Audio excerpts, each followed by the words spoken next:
El día de hoy iniciaré una nueva serie que se llama Batalla Interna y tiene que ver con un ideal de 3 series acerca de la guerra espiritual. Pero dentro de estas 3 series, la primera es la batalla interna. Y este mensaje en particular se llama El cielo se manifiesta en la tierra. El cielo se manifiesta en la tierra. Quiero contarles una verdad que hace un par de años yo no conocía y era acerca del mundo espiritual. ¿Ok? Y en este mundo espiritual hay distintos planos.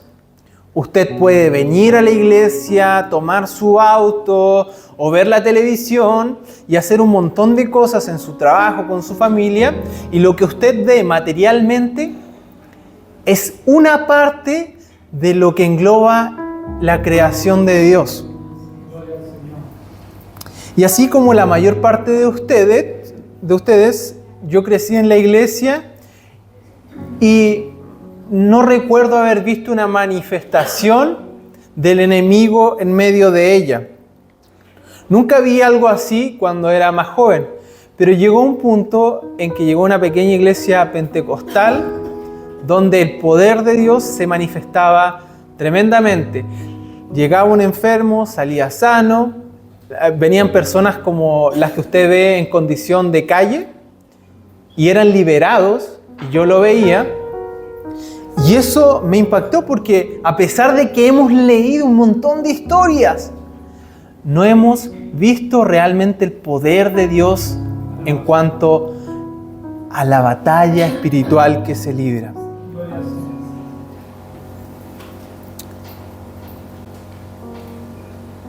Seguramente usted ha visto cierto tipo de cosas en las películas.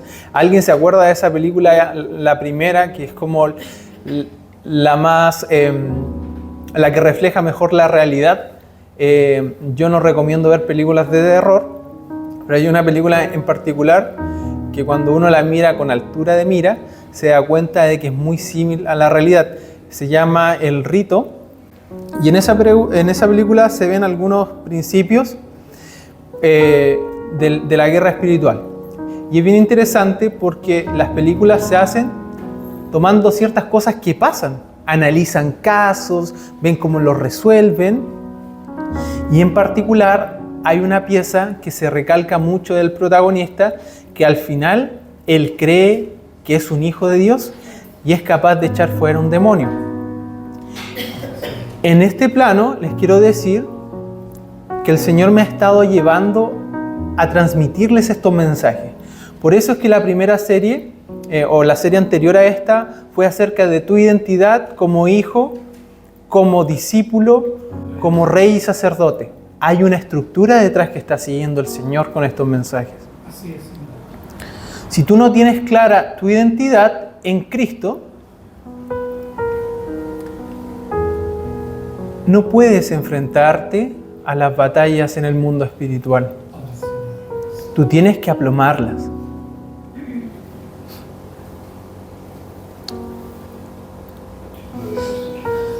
A medida que fui creciendo, yo particularmente, y empecé a meterme en intimidad con el Señor, cosas se empezaron a abrir en medio de la oración. Empezaron a suceder cosas. Venían revelaciones a través de sueños, a través de diferentes palabras. Recibí algunas profecías de mi llamado en particular, cosa que hoy, lo que me dijeron hace años, hoy recién lo estoy viendo materializado. Pero esto es real. El mundo espiritual es real. Y cuando me empecé a introducir en lo que era la oración, pero de una manera ferviente y creyendo que lo que yo oraba, el Señor mismo lo escuchaba, no solamente venía revelación del cielo, sino que también se me mostró cómo el enemigo nos ataca. Gloria al Señor. Ahí empezaron a aparecer también esas cosas como las opresiones en los sueños, El Espíritu Santo empezaba a despertarme a las 3 de la mañana a orar, a interceder.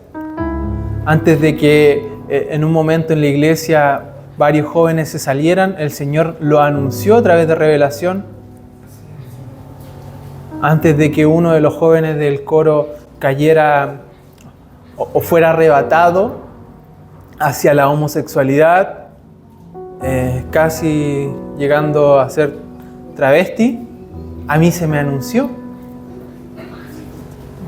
Y eso fue tremendo porque yo no conocía cómo luchar, pero sí sabía que había algo más que yo nunca había visto. Y después empezaron a aparecer otras cosas que también no tenían explicación. Por ejemplo, como enfermedades, adicciones, que en general en este lado del globo siempre lo llevamos todo a algo muy teórico, muy de medicina, muy de psiquiatra, de psicólogo. ¿Cómo podíamos ver que aquel adicto no se recuperaba? Y cuando usted va a ver las estadísticas, son muy bajas de las personas que terminan el tratamiento y salen de eso. Por otro lado, veía cómo enfermedades azotaban familias, y no solamente una familia, sino que generación tras generación. Cáncer, artritis.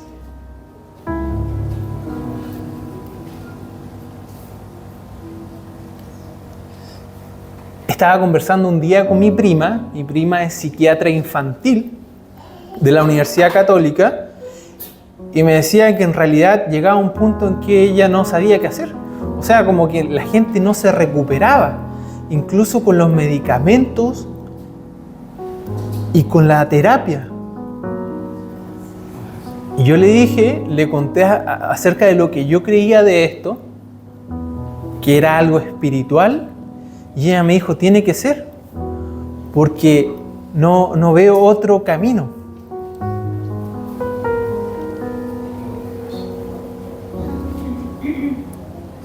Esto demuestra también la incapacidad de los médicos al curar trastornos mentales como la depresión, como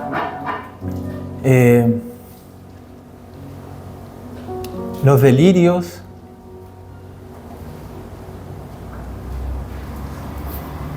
No quiero que descartemos la medicina ni la psicología, porque creo que son vitales y trabajan en conjunto. No es solamente curar un trastorno, sino que hay que sanar también muchas heridas que son emocionales.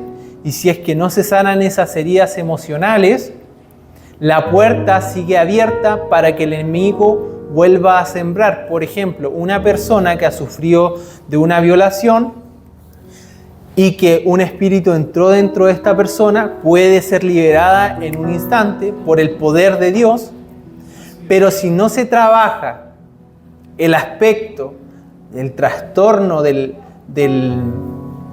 trauma sufrido a nivel emocional, la puerta sigue abierta. Entonces la sanidad no es solamente espiritual, sino que es un complemento, ¿ya? Parte emocional, física y espiritual. Pero fíjese, ninguna de estas se trabaja sin relacionarse a la otra. Las tres tienen que trabajar de manera conjunta. ¿Usted se lo ha preguntado, acaso, por qué estos trastornos, por qué estas enfermedades que les comento han estado en una familia y las persiguen? ¿Por qué una mujer que ha sido violada, generalmente su hija o su nieta también lo es, y empiezan a sufrir los mismos procesos, los mismos traumas? ¿Se lo ha preguntado? ¿O por qué una familia que practica brujería, generalmente la abuela, la bisabuela y la tatarabuela la practicaron? ¿Se lo ha preguntado?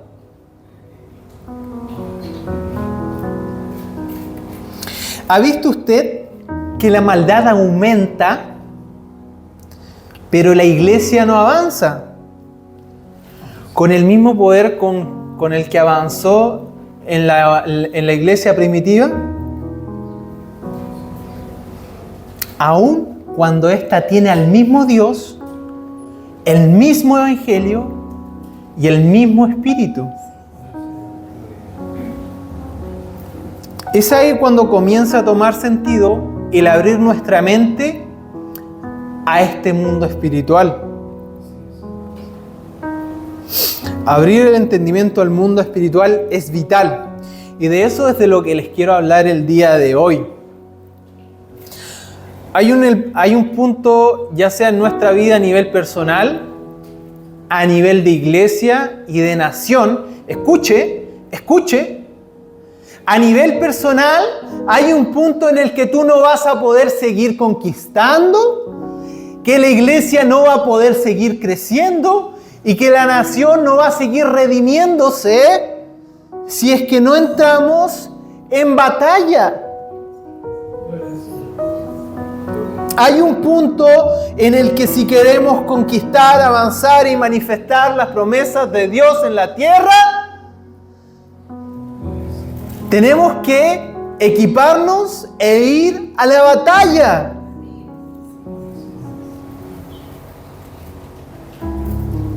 En esta serie veremos lo que es la batalla interna. Cómo tú mismo curas esas brechas.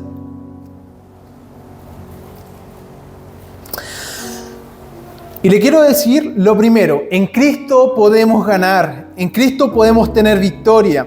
A diferencia de aquellos que no conocen a Jesús, los creyentes han sido liberados.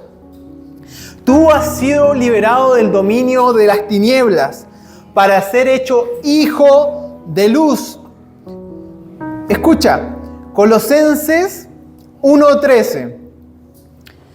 El cual nos ha librado de la potestad de las tinieblas y trasladado al reino de su amado Hijo. Dios nos liberó de la potestad de las tinieblas y nos trasladó al reino de su amado Hijo. No estamos atrapados por la oscuridad como los inconversos, pero podemos volver a ella. Tú fuiste liberado, pero tú puedes volver a la oscuridad de la que saliste.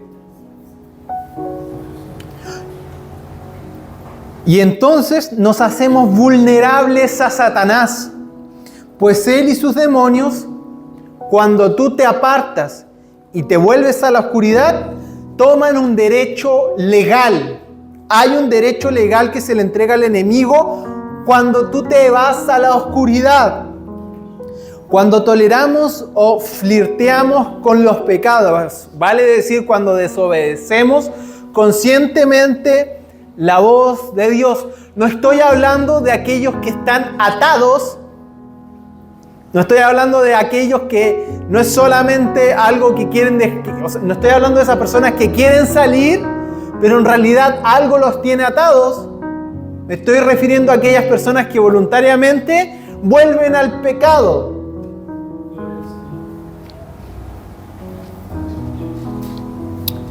Por tanto, aquí hay un principio que esperaría que usted anotara, ya sea en su teléfono o en su agenda. El diablo tiene derecho legal, escuche bien, a hacer negocios en el área de oscuridad, incluso en la oscuridad del corazón del creyente. Es decir, si hay oscuridad dentro de mi corazón, dentro de su corazón, el enemigo tiene derecho a trabajar en esa zona de oscuridad. Cuando, por ejemplo, vemos, estos son los casos más rimbombantes, cuando vemos a alguien que cae en adulterio, es casado, pastor, el enemigo ganó derecho legal para tomar su vida, su familia, y si no es por la misericordia que Dios puede tener de él, destruirla. ¿Se está entendiendo?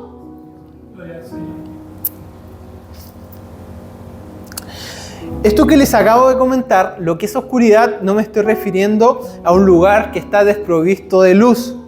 No, sino que es la oscuridad moral. Pablo nos muestra esto en 1 Corintios 1:5. Y quiero contextualizarlos un poco antes de leer el versículo. La iglesia de Corintios tenía un montón de cosas, sobre todo en la primera carta a los Corintios. Era una iglesia que tenía muchos dones, pero había muchos conflictos. Y en este caso en particular, de 1 Corintios 5:5, Pablo se refiere a un hombre que estaba con la mujer de su padre. ¿Ya? Y ese es el contexto.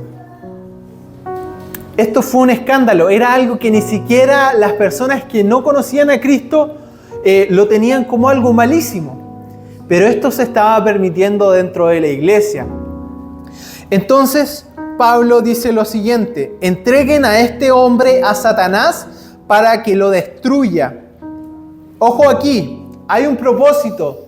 Cuando Dios permite que Satanás entre a atacar tu vida, a destruir tu vida, tiene un propósito, a fin de que el espíritu sea salvo en el día del Señor. Era un creyente, era un hijo de Dios, que estaba con la mujer de su padre, teniendo relaciones. Y Pablo dice: entréguenlo a Satanás para que la carne sea destruida, a fin de que sea salvo en el día del Señor. Esto nos muestra que aún siendo un hijo de Dios, si permitimos el pecado en nuestras vidas, le entregamos un derecho legal a Satanás para trabajar en nosotros.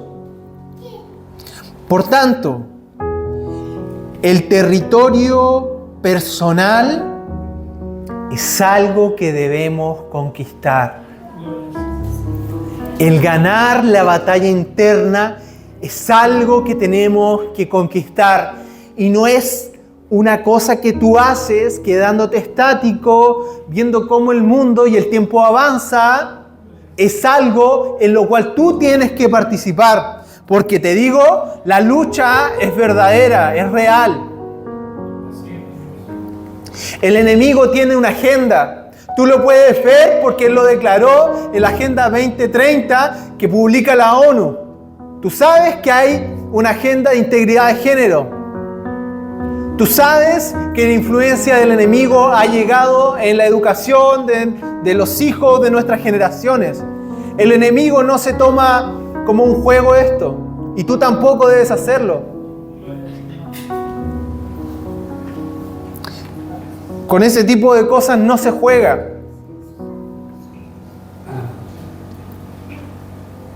En esa línea quiero articular la primera serie de guerra espiritual, la batalla interna. Y teniendo como primer gran tema que la soberbia es antes de la caída. El factor principal que propicia la influencia satánica en nuestra vida es la soberbia y el orgullo. Escuche esta definición. El orgullo es una sobreestimación de uno mismo, mientras que la soberbia es una sobreestimación de mí mismo, pero es una infravaloración de los demás. Es decir, yo me creo mucho más que el resto y a los demás los miro en menos. Pueden haber distintas influencias que te hayan llevado a caer en orgullo o que a mí me hayan llevado a caer en eso, como por ejemplo que nos hayan menguneado, nos hayan maltratado, en fin. Y hay un trabajo que hacer en el aspecto emocional que tú debes hacer de la mano de Dios, pero eso no quita que sea tierra fértil para el enemigo. Si usted o yo no consideramos esto como base, hemos quedado desprotegidos delante del enemigo. Si usted se considera mayor que los demás, ha caído, o yo he caído, en soberbia. Teniendo en mente esto que le acabo de comentar, esta definición, quiero preguntarle para que usted lo medite. ¿Ha caído usted en soberbia? ¿Ha sido soberbio? Escuche, Proverbios 16, 18. Proverbios 16, 18. Antes del quebrantamiento es la soberbia y antes de la caída la altivez de espíritu. Antes de ser quebrantado hay una manifestación de soberbia. Una persona que demuestra soberbia es una persona que va a ser quebrantada. Una persona que muestra altivez de espíritu es una persona que va a caer.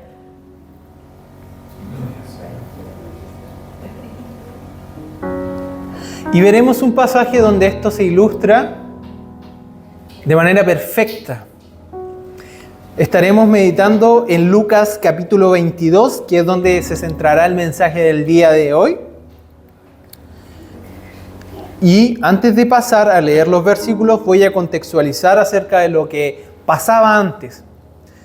Este ya era el tiempo en que Jesús iba a la cruz. El capítulo parte diciendo que Satanás había entrado en Judas. Fíjese, cada vez que hay cierto tipo de cosas que se repiten en un capítulo, es porque nos van a mostrar un hilo de pensamiento. Satanás, en mente tengo que se repite 2 veces en este pasaje, en este capítulo. Y esto es bien interesante porque lo que el Señor quiso mostrar en ese capítulo es la forma en la que actúa el enemigo en nuestras vidas. Judas había sido poseído por Satanás. Y el pecado de Judas, el interno, era la codicia. Se nos dice que Judas era ladrón, eso lo dice el libro de Juan, porque cuando se recogían las ofrendas, por ejemplo en el alfolí, él iba y sacaba dinero de. Había abierto una puerta a Judas en su propia vida, habría abierto una brecha. La codicia era la condición interna, era codicioso, por tanto, la codicia se manifestaba en los robos que hacía. Y ahora, dado que esa puerta en su corazón estaba abierta, Satanás había entrado, lo había poseído y lo había llevado a hacer cosas. Lo había llevado a entregar, a vender a Jesús.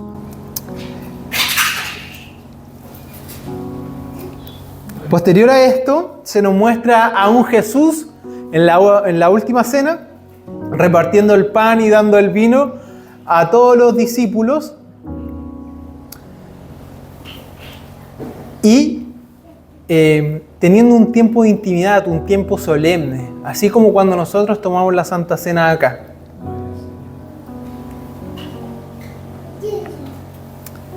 Él plantea delante de sus discípulos que hay uno de ellos que lo va a entregar, hablando por Judas. Pero resulta que los discípulos empiezan a decir, oye, pero nunca él declara que era Judas, pero empiezan a preguntarse, ¿quién es? ¿Eres tú, Juan, o eres tú, Pedro? ¿Quién es el que lo va a entregar? Pero luego de eso, de esa conversación, hay otra que tienen los discípulos. Leamos Lucas, verso 22 al verso 24. Lucas del verso 22 al verso 24. Esto es lo que declara Jesús. A la verdad, el Hijo del Hombre va, según lo que está determinado. Pero ay de aquel hombre por quien es entregado.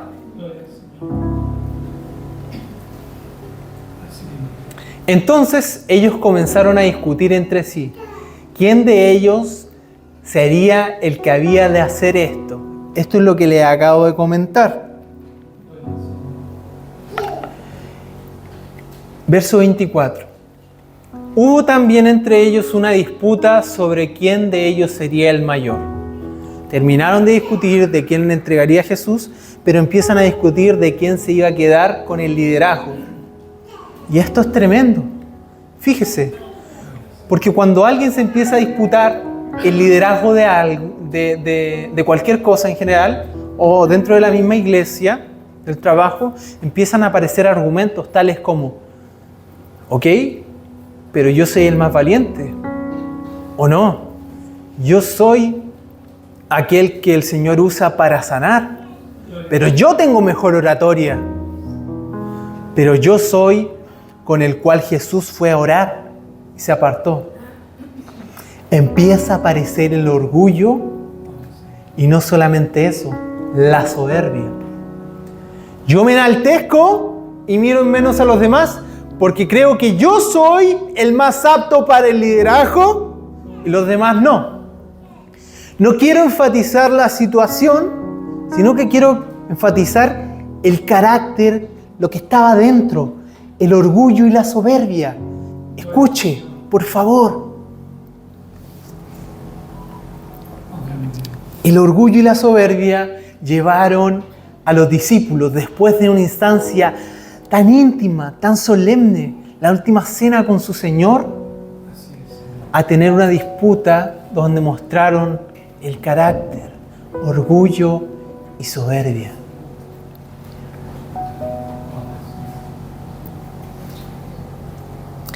Esto es lo que nosotros vemos.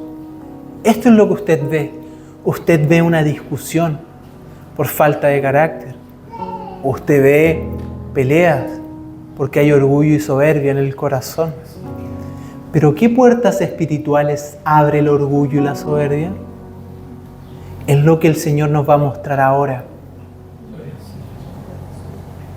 Escuche bien, no eran personas que no conocían a Cristo, eran sus discípulos los que abrieron puerta al enemigo.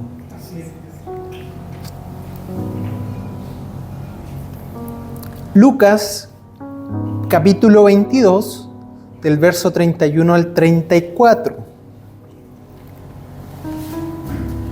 Dijo también el Señor: Simón, Simón, he aquí, Satanás os ha pedido para zarandearos como a trigo. Pero yo he rogado por ti, que tu fe no falte, y tú, una vez vuelto, confirma a tus hermanos. Él le dijo: Señor, dispuesto estoy a ir contigo no solo a la cárcel, sino también a la muerte. Y él le dijo: Pedro, te digo que el gallo no cantará hoy antes que tú me niegues 3 veces, antes que tú niegues 3 veces que me conoces. En estos versículos Jesús anuncia a Pedro que Satanás había pedido sacudirlos a todos los discípulos, todos los que participaron en la discusión por el liderazgo, todos los que en su corazón estaba el orgullo y la soberbia. ¿Por qué? ¿Por qué Satanás había pedido eso y se le había concedido el hacerlo? ¿Por qué? Pues porque tenía un derecho legal. Él lo obtuvo cuando los discípulos se disputaron el liderazgo. Cuando ellos mostraron, o básicamente se reveló la naturaleza del carácter, orgullo y soberbia. La historia continúa después de que Jesús le entrega esa revelación a Pedro. Y se nos narran 2 sucesos bien interesantes. El primero no aparece aquí, aparece en Juan capítulo 18, verso 10, pero básicamente es que luego de que Jesús y sus discípulos cenan, vienen a buscar a Jesús los soldados. Y Pedro, aquel que el Señor había dicho que iba a negar, con valentía, tomó su espada y dice el texto, la desenvainó e hirió al siervo del sumo sacerdote y le cortó la oreja derecha. Y el siervo se llamaba Malco. Jesús sana a este siervo del sumo sacerdote. Dice, así no va a ser, yo me entrego y se lo llevan. Pero quiero que usted tenga esto en mente, porque Pedro estuvo dispuesto a morir en esa noche por Jesús. Y el segundo suceso se nos narra en Lucas capítulo 22, del verso 56 al 62. Lucas capítulo 22, del 56 al 62. Pero una criada, al verle sentado al fuego, se fijó en él y dijo: ¿también este estaba con él?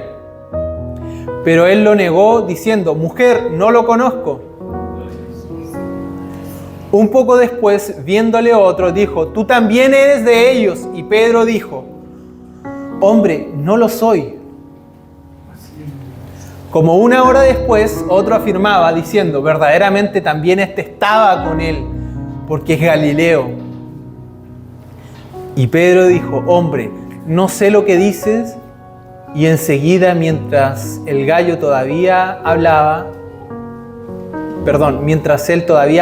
el gallo cantó.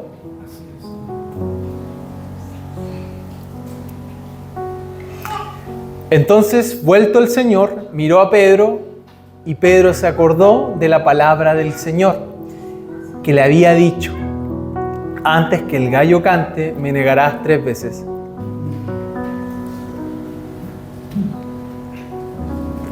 Y Pedro, saliendo fuera, lloró amargamente.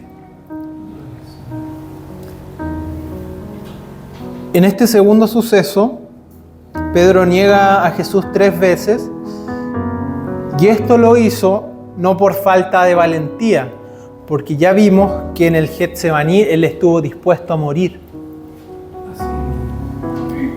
sino que por el orgullo que había tenido cuando se disputaron el liderazgo. Esto le dio lugar al diablo y fue vencido por una cobardía que iba mucho más allá de algo normal. Había sido vencido por la influencia del enemigo. El Señor lo permitió porque tenía que trabajar el orgullo y la soberbia en él. Él no oró para que se librara de la prueba. Él oró para que su fe no faltara en medio de la prueba. Pero la prueba vino por el orgullo y la soberbia que estaba dentro. Este rasgo de orgullo y soberbia en el carácter de los discípulos le dio lugar al diablo, no solamente en la vida de Pedro, sino que en todos, para zarandearlos con la finalidad de quebrantar el orgullo y la soberbia. Luego de este proceso, el corazón de los discípulos ya no era yo soy el más apto, sino que ahora podían ver lo débiles que eran. Y ahora, Señor, ¿cómo sirvo? No soy más que mis hermanos, no soy más que los demás discípulos o que mis amigos. Soy uno más.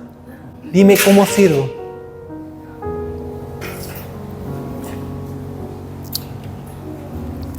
Estamos viviendo, usted, una realidad que se divide en 2 mundos. La realidad que usted ve hoy no es solamente lo material. La palabra nos enseña que el mundo en general se divide en 3 partes. Y la palabra lo define como 3 cielos. El primer cielo es el lugar donde nosotros podemos ver las circunstancias, lo que pasa. Yo puedo ver la silla, puedo ver al hermano Romeo, puedo verlos a ustedes. Ese es el lugar material, el primer cielo. El segundo cielo es donde se mueve el mundo espiritual. Es el lugar, por ejemplo, que se nos narra en Daniel 10:13, cuando el príncipe de Persia se opuso los 21 días al ángel Gabriel para evitar que la revelación llegase a Daniel. Mundo material, lo que vemos. Segundo cielo, mundo espiritual, ángeles, demonios, potestades, principados. Y el tercer cielo es la habitación de Dios. Pablo nos declara que este es el lugar donde fue llevado, que es la habitación de Dios. Segunda de Corintios 12:2 dice que esta es la morada del Señor. Teniendo en mente esto, en el primer cielo, llevémoslo a la historia. Pedro solamente vio lo que era físico. Él solamente las cosas que habían sucedido, él vio la discusión que había tenido y luego vio el arresto y la crucifixión de Cristo. Eso es lo que él vio en el mundo material. Pero Jesús le relató lo que en el segundo cielo había acontecido producto de la discusión, que era que el diablo, Satanás, los había pedido para zarandearlos. Por tanto, nuestra vida material, lo que nosotros vemos, es la manifestación del mundo espiritual. Lo que pasa en el segundo cielo se manifiesta en el primero. Lo que pasa en los lugares celestiales se manifiesta en la tierra. Y yo les quiero contar una historia que me pasó hace poco. Yo tuve una batalla espiritual, pero yo no veía esto. Hace un par de años, 2 años aproximadamente, llegué a trabajar en la empresa en la que estoy, empecé a desarrollar una relación con todas las personas muy bien, y hasta hace un par de meses empecé a tener roces con mi jefatura.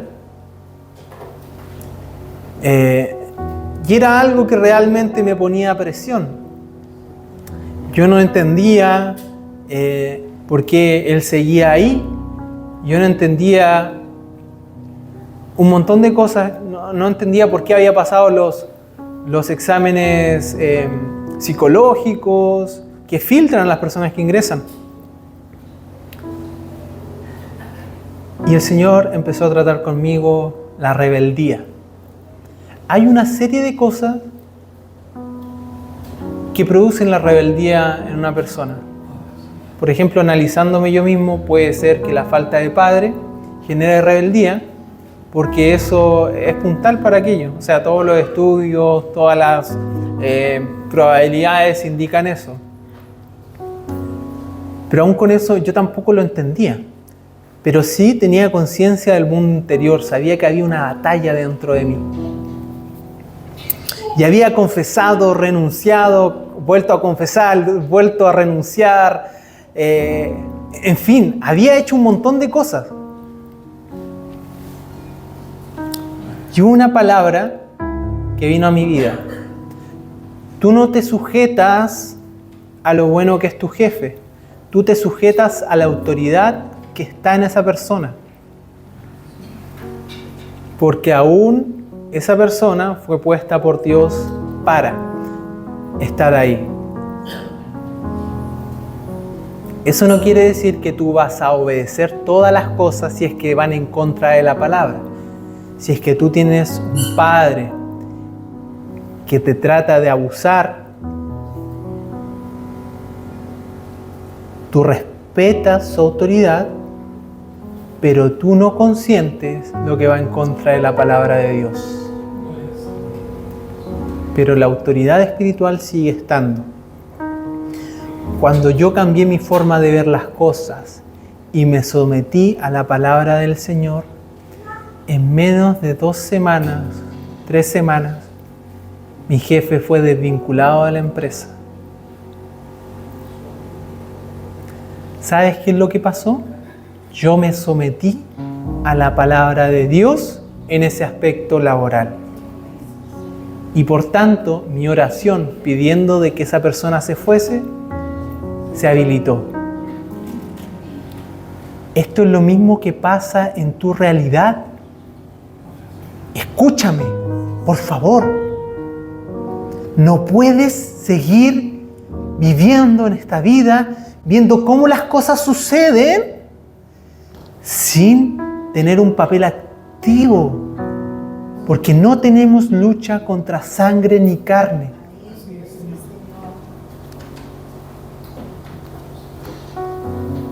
Yo podía ver el conflicto, podía saber que algo no andaba bien. Sentía internamente que había una fuerza que guardaba rencor y amargura. Pero no fue hasta que me sometí a Dios, a lo que Él me decía que tenía que hacer, es decir, respetar su autoridad delegada en mi jefatura,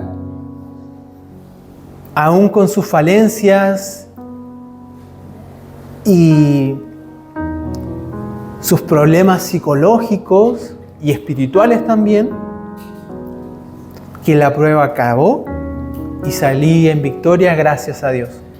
Gloria al Señor.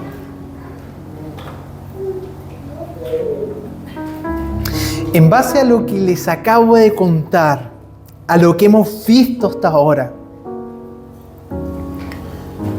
tú hoy te haces responsable.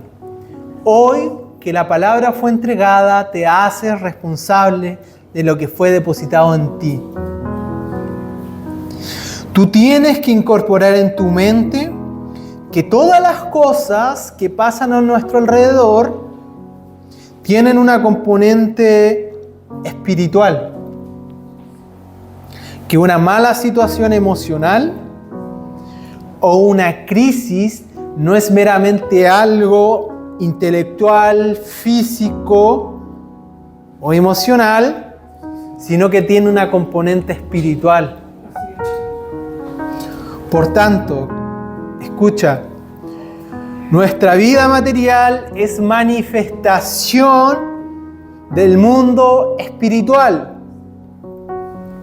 Mientras no atiendas, escucha bien, la batalla espiritual, no verás los cambios reflejados en tu vida material, terrenal.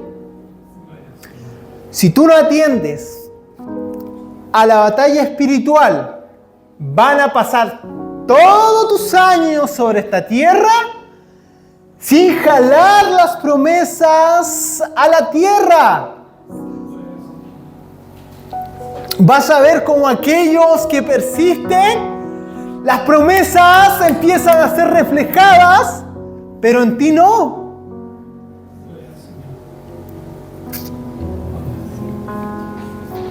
Yo te quiero hacer meditar. ¿Cuáles son los conflictos? ¿Cuáles son las situaciones que te producen infelicidad? ¿Cuáles son las cosas con las que estás luchando? Pero finalmente has terminado derrotado. ¿Será que estás peleando en el cielo equivocado? ¿Será que en realidad todo eso que te ha venido atormentando, cargándote con una serie de cosas, la verdad es que estás tratando de pelear en este cielo, las cosas materiales, y no has tomado lo que el Señor te ha entregado para pelear?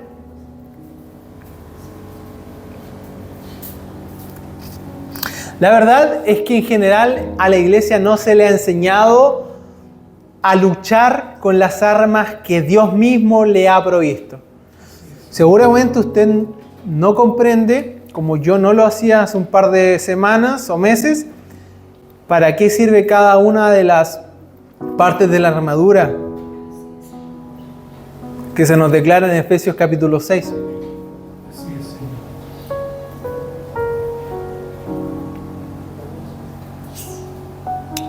Y este mensaje en particular no tiene la finalidad de que usted aprenda a hacerlo. Este mensaje tiene por finalidad mostrarte una realidad que es verdad.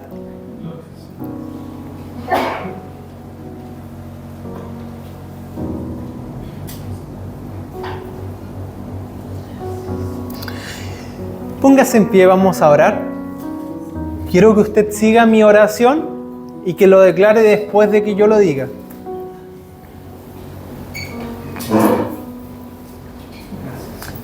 Padre, dígalo conmigo. Padre, perdóname por haber luchado en el cielo equivocado. Reconozco que he permitido tinieblas en mi vida, que he luchado en mis fuerzas y en mis habilidades. Pero hoy renuncio a ese orgullo y me abro a pelear en el cielo correcto, junto a ti. Hoy creo que las batallas que se ganan en el cielo